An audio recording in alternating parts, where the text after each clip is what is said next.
No sinning as you tread life's journey. Take Jesus as your daily guide.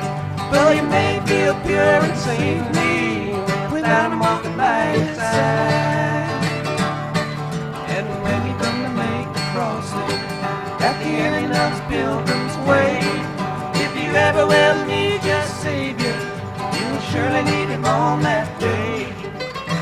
Now look at that Old Jordan, look at its deep, deep water, look at that wide river, oh, hear the mighty billows roll. You better take Jesus with you, He's a true companion.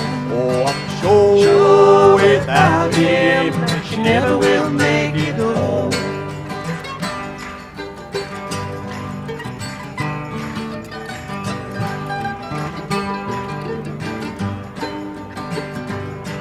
That awful day of judgment is coming in the by and by. We'll see our Lord descending in glory from on high. And when you keep in touch with Jesus at the ending of the pilgrim's way, if you ever will meet your Savior, you'll surely meet him on that day. Now look at that Cold Jordan, look at its deep, deep water, look at that wide river, hear the mighty billows roll. You better take Jesus with you, He's a true companion. Oh, I'm Sure without him that you never will make it home. Now What you gonna do? Oh, What you gonna say? Oh, How you gonna feel when you come to the end of the way?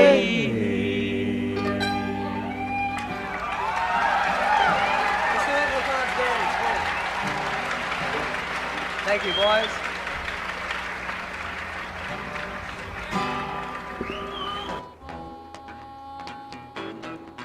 Chapter 10. To Employers. Among many employers nowadays, we think of one member who has spent much of his life in the world of big business. He has hired and fired hundreds of men. He knows the alcoholic as the employer sees him. His present views ought to prove exceptionally useful to businessmen everywhere. But let him tell you. I was at one time assistant manager of a corporation department employing 6,600 men. One day, my secretary came in saying that Mr. B insisted on speaking with me. I told her to say that I was not interested. I had warned him several times that he had but one more chance. Not long afterward, he had called me from Hartford on 2 successive days, so drunk he could hardly speak. I told him he was through, finally and forever. My secretary returned to say that it was not Mr. B on the phone, it was Mr. B's brother, and he wished to give me a message. I still expected a plea for clemency, but these words came through the receiver. I just wanted to tell you, Paul jumped from a hotel window in Hartford last Saturday. He left us a note saying you were the best boss he ever had, and that you were not to blame in any way. Another time, as I opened a letter which lay on my desk, a newspaper clipping fell out. It was the obituary of one of the best salesmen I ever had. After 2 weeks of drinking, he had placed his toe on the trigger of a loaded shotgun. The barrel was in his mouth. I had discharged him for drinking 6 weeks before. Still another experience. A woman's voice came faintly over long distance from Virginia. She wanted to know if her husband's company insurance was still in force. 4 days before, he had hanged himself in his woodshed. I had been obliged to discharge him for drinking, though he was brilliant, alert, and one of the best organizers I had ever known. Here were 3 exceptional men, lost to this world because I did not understand alcoholism as I do now. What irony! I became an alcoholic myself. And but for the intervention of an understanding person, I might have followed in their footsteps. My downfall cost the business community unknown thousands of dollars, for it takes real money to train a man for an executive position. This kind of waste goes on unabated. We think the business fabric is shot through with a situation which might be helped by better understanding all around. Nearly every modern employer feels a moral responsibility for the well-being of his health, and he tries to meet these responsibilities. That he has not always done so for the alcoholic is easily understood. To him, the alcoholic is often seen the fool of the first magnitude. Because of the employee's special ability or of his own strong personal attachment to him, the employer has sometimes kept such a man at work long beyond a reasonable period. Some employers have tried every known remedy. In only a few instances has there been a lack of patience and tolerance. And we, who have imposed on the best of employers, can scarcely blame them if they have been short with it. Here, for instance, is a typical example. An officer of one of the largest banking institutions in America knows I no longer drink. One day he told me about an executive of the same bank who, from his description, was undoubtedly alcoholic. This seemed to me like an opportunity to be helpful, so I spent 2 hours talking about alcoholism, the malady, and described the symptoms and results as well as I could. His comment was, "Very interesting, but I'm sure this man is done drinking. He has just returned from a 3 months leave of absence, has taken a cure, looks fine, and to clinch the matter, the board of directors told him this was his last chance." The only answer I could make was that if the man followed the usual pattern, he would go on a bigger bust than ever. I felt this was inevitable, and wondered if the bank was doing the man an injustice. Why not bring him into contact with some of our alcoholic crowd? He might have a chance. I pointed out that I had had nothing to drink whatever for 3 years, and this in the face of difficulties that would have made 9 out of 10 men drink their heads off. Why not at least afford him an opportunity to hear my story? "Oh no," said my friend, "this chap is either through with liquor or he is minus a job. If he has your willpower and guts, he'll make the grade." I wanted to throw up my hands in discouragement, for I saw that I had failed to help my banker friend understand. He simply could not believe that his brother executive suffered from a serious illness. There was nothing to do but wait. Presently, the man did slip and was fired. Following his discharge, we contacted him. Without much ado, he accepted the principles and procedures that had helped us. He is undoubtedly on the road to recovery. To me, this incident illustrates lack of understanding as to what really ails the alcoholic, and lack of knowledge as to what part employers might profitably take in salvaging their sick employees. If you desire to help, it might be well to disregard your own drinking or lack of it. Whether you are a hard drinker, a moderate drinker, or a teetotaler, you may have some pretty strong opinions, perhaps prejudices. Those who drink moderately may be more annoyed with an alcoholic than a total abstainer would be. Drinking occasionally and understanding your own reactions, it is possible for you to become quite sure of many things, which, so far as the alcoholic is concerned, are not always so. As a moderate drinker, you can take your liquor or leave it alone. Whenever you want to, you control your drinking. Of an evening, you can go on a mild bender, get up in the morning, shake your head, and go to business. To you, liquor is no real problem. You cannot see why it should be to anyone else, save the spineless and stupid. When dealing with an alcoholic, there may be a natural annoyance that a man could be so weak, stupid, and irresponsible. Even when you understand the knowledge of better, you may feel this feeling rising. A look at the alcoholic in your organization is many times illuminating. Is he not usually brilliant, fast-thinking, imaginative, and likable? When sober, does he not work hard and have a knack of getting things done? If he had these qualities and did not drink, would he be worth retaining? Should he have the same consideration as other ailing employees? Is he worth salvaging? If your decision is yes, whether the reason be humanitarian or business or both, then the following suggestions may be helpful. Can you discard the feeling that you are dealing only with habit, with stubbornness, or a weak will? If this presents difficulty, rereading chapters 2 and 3, where the alcoholic sickness is discussed at length, might be worthwhile. You, as a businessman, want to know the necessities before considering the result. If you can see that your employee is ill, can he be forgiven for what he has done in the past? Can his past absurdities be forgotten? Can it be appreciated that he has been a victim of crooked thinking directly caused by the action of alcohol on his brain? I well remember the shock I received when a prominent doctor in Chicago told me of cases where pressure of the spinal fluid actually ruptured the brain. No wonder an alcoholic is strangely irrational. Who wouldn't be with such a fevered brain? Normal drinkers are not so affected, nor can they understand the aberrations of the alcoholic. Your man has probably been trying to conceal a number of scrapes, perhaps pretty messy ones. They may be disgusting. You may be at a loss to understand how such a seemingly above-board chap could be so involved. But these scrapes can generally be charged, no matter how bad, to the abnormal action of alcohol on his mind. When drinking or getting over a bout, an alcoholic, sometimes the model of honesty when normal, will do incredible things. Afterward, his revulsion will be terrible. Nearly always, these antics indicate nothing more than temporary conditions. This is not to say all alcoholics are honest and upright when not drinking. Of course, that isn't so, and such people often may impose on you. Seeing your attempt to understand and help, some men will try to take advantage of your kindness. If you are sure your man does not want to stop, he may as well be discharged. The sooner the better. You are not doing him a favor by keeping him on. Firing such an individual may prove a blessing to him. It may be just the jolt he needs. I know in my own particular case that nothing my company could have done would have stopped me. For as long as I was able to hold my position, I could not possibly realize how serious my situation was. Had they fired me first, and had they then taken steps to see that I was presented with the solution contained in this book, I might have returned to them 6 months later, a well man. But there are many men who want to stop, and with them you can go far. Your understanding treatment of their cases will pay dividends. Perhaps you have such a man in mind. He wants to quit drinking, and you want to help him, even if it be only a matter of good business. You now know more about alcoholism. You can see that he is mentally and physically sick. You are willing to overlook his past performances. Suppose an approach is made something like this. State that you know about his drinking and that it must stop.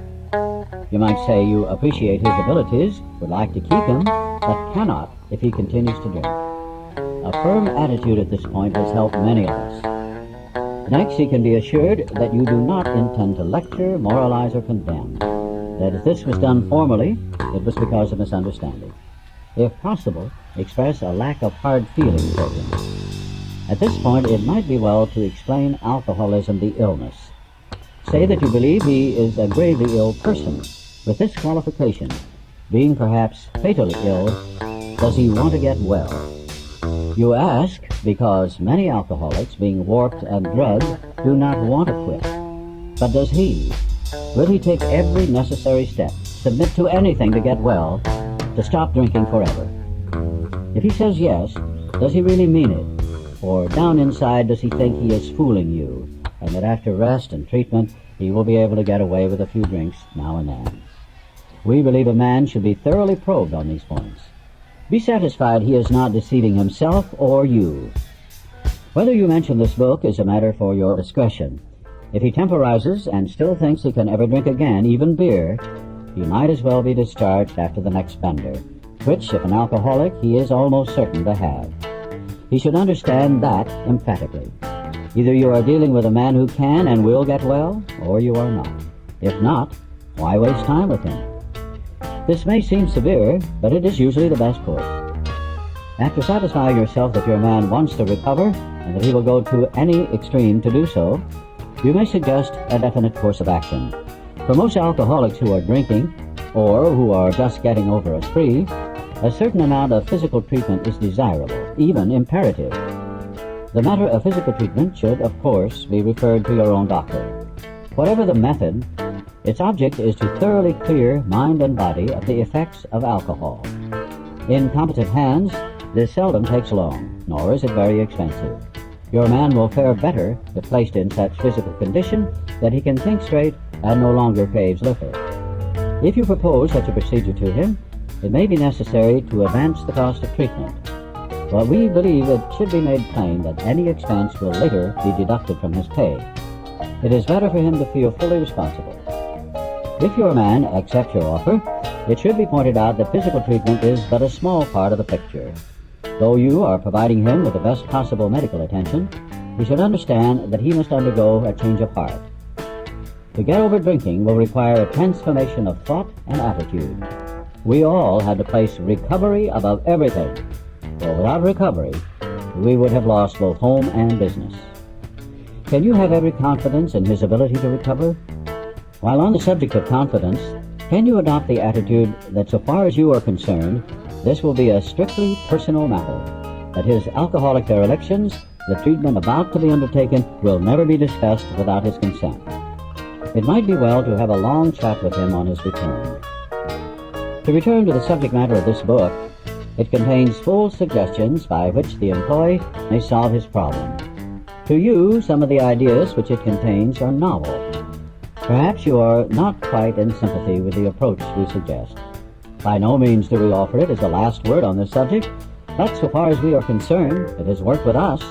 After all, are you not looking for results rather than methods? Whether your employee likes it or not, he will learn the grim truth about alcoholism. That won't hurt him a bit, even though he does not go for this remedy. We suggest you draw the book to the attention of the doctor who is to attend your patient during treatment. If the book is read the moment the patient is able, while acutely depressed, realization of his condition may come to him. We hope the doctor will tell the patient the truth about his condition, whatever that happens to be. When the man is presented with this volume, it is best that no one tell him he must abide by its suggestions. The man must decide for himself. You are betting, of course, that your changed attitude, plus the contents of this book, will turn the trick. In some cases it will, and in others it may not. But we think that if you persevere, the percentage of successes will gratify you. As our work spreads and our numbers increase, we hope your employees may be put in personal contact with some of us. Meanwhile, we are sure a great deal can be accomplished by the use of the book alone. On your employee's return, talk with him. Ask him if he thinks he has the answer. If he feels free to discuss his problems with you, if he knows you understand and will not be upset by anything he wishes to say, he will probably be off to a fast start. In this connection, can you remain undisturbed if the man proceeds to tell you shocking things? He may, for example, reveal that he has padded his expense account, or that he has planned to take your best customers away from you. In fact, he may say almost anything if he has accepted our solution, which, as you know, demands rigorous honesty. Can you charge this off as you would a bad account and start fresh with him? If he owes you money, you may wish to make terms. If he speaks of his home situation, you can undoubtedly make helpful suggestions. Can he talk frankly with you, so long as he does not bear business tales or criticize his associates? With this kind of employee, such an attitude will command undying loyalty.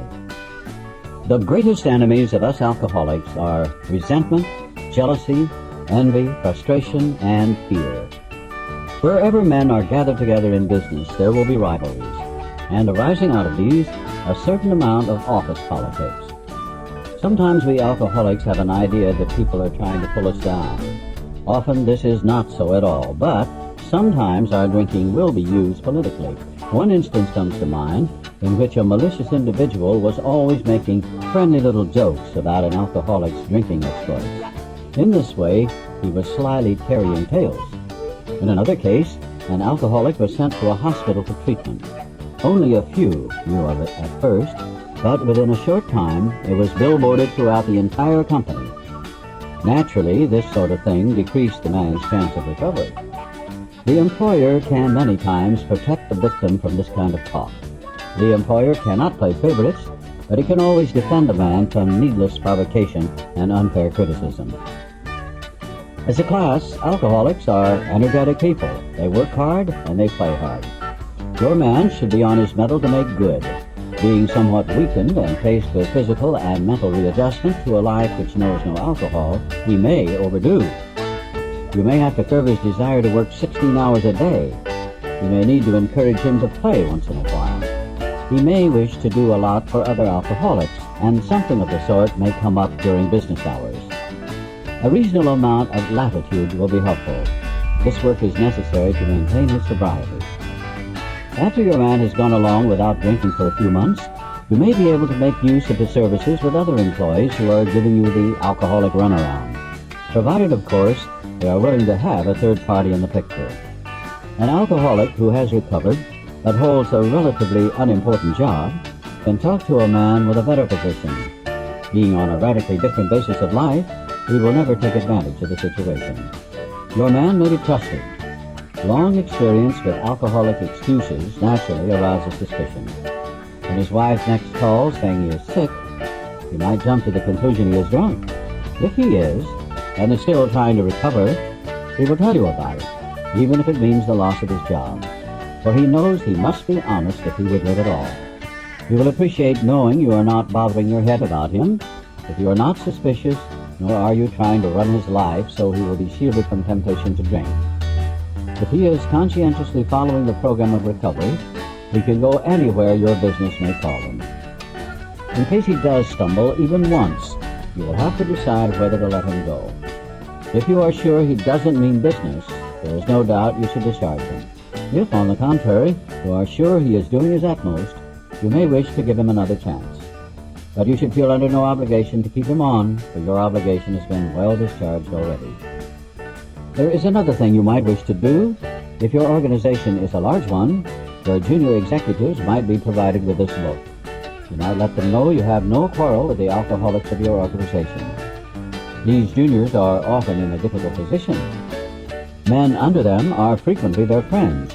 So, for one reason or another, they cover these men, hoping matters will take a turn for the better. They often jeopardize their own positions by trying to help serious drinkers who should have been fired long ago, or else given an opportunity to get well. After reading this book, a junior executive can go to such a man and say approximately this: "Look here, Ed, do you want to stop drinking or not? You put me on the spot every time you get drunk. It isn't fair to me or the firm. I've been learning something about alcoholism. If you are an alcoholic, you're a mighty sick man. You act like one. The firm wants to help you get over it, and if you're interested, there is a way out. If you take it, your past will be forgotten, and the fact that you went away for treatment will not be mentioned. But if you cannot or will not stop drinking, I think you ought to resign." Your junior executive may not agree with the contents of our book. He need not and often should not show it to his alcoholic prospect. But at least he will understand the problem and will no longer be misled by ordinary promises. He will be able to take a position with such a man which is eminently fair and square. He will have no further reason for covering up an alcoholic employee. It boils right down to this: no man should be fired just because he is an alcoholic. If he wants to stop, he should be afforded a real chance. If he cannot or does not want to stop, he should be discharged. The exceptions are few. We think this method of approach will accomplish several things. It will permit the rehabilitation of good men. At the same time, you will feel no reluctance to rid yourself of those who cannot or will not stop. Alcoholism may be causing your organization considerable damage in its waste of time, men, and reputation. We hope our suggestions will help you plug up this sometimes serious leak. We think we are sensible when we urge that you stop this waste and give your worthwhile man a chance. The other day, an approach was made to the vice president of a large industrial concern. He remarked, "I'm mighty glad you fellows got over your drinking. But the policy of this company is not to interfere with the habits of our employees. If a man drinks so much that his job suffers, we fire him. I don't see how you can be of any help to us, for, as you see, we don't have any alcoholic problem." This same company spends millions for research every year. Their cost of production is figured to a fine decimal point. They have recreational facilities. There is company insurance. There is a real interest, both humanitarian and business, in the well-being of employees. But alcoholism? Well, they just don't believe they have it. Perhaps this is a typical attitude. We, who have collectively seen a great deal of business life, at least from the alcoholic angle, had to smile at this gentleman's sincere opinion. He might be shocked if he knew how much alcoholism is costing his organization a year. That company may harbor many actual or potential alcoholics. We believe that managers of large enterprises often have little idea how prevalent this problem is. Even if you feel your organization has no alcoholic problem, it might pay to take another look down the line. You may make some interesting discoveries. Of course, this chapter refers to alcoholics, sick people, deranged men. What our friend, the vice president, had in mind was the habitual or whoopee drinker. As to them, his policy is undoubtedly sound. but he did not distinguish between such people and the alcoholic. It is not to be expected that an alcoholic employee will receive a disproportionate amount of time and attention. He should not be made a favorite. The right kind of man, the kind who recovers, will not want this sort of thing. He will not impose. Far from it. He will work like the devil and thank you to his dying day. Today, I own a little company. There are 2 alcoholic employees who produce as much as 5 normal salesmen. But why not? They have a new attitude, and they have been saved from a living death. I have enjoyed every moment spent in getting them straightened out.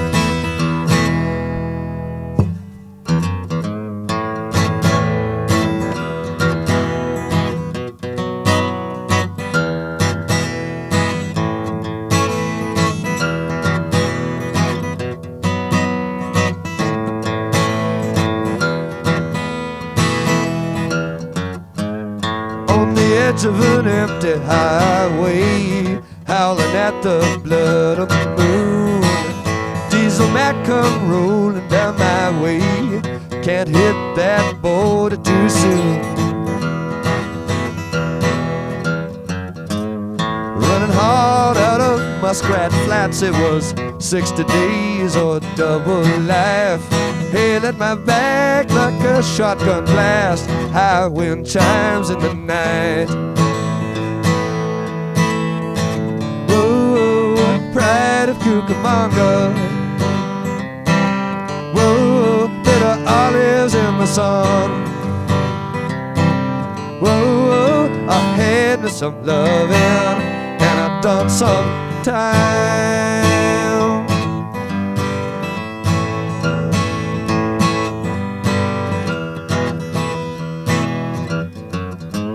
Since I came down from Oregon, there's a lesson or 2 I've learned. Standing in the road alone, I'm watching the fires burn. The northern sky, it stinks with greed. You can smell it for miles around. The good old bars in the Greystone Hotel are still doing that get on down. Whoa, pride of Cucamonga. Whoa, silver apples in the sun. Whoa, I had me some loving, and I done some time.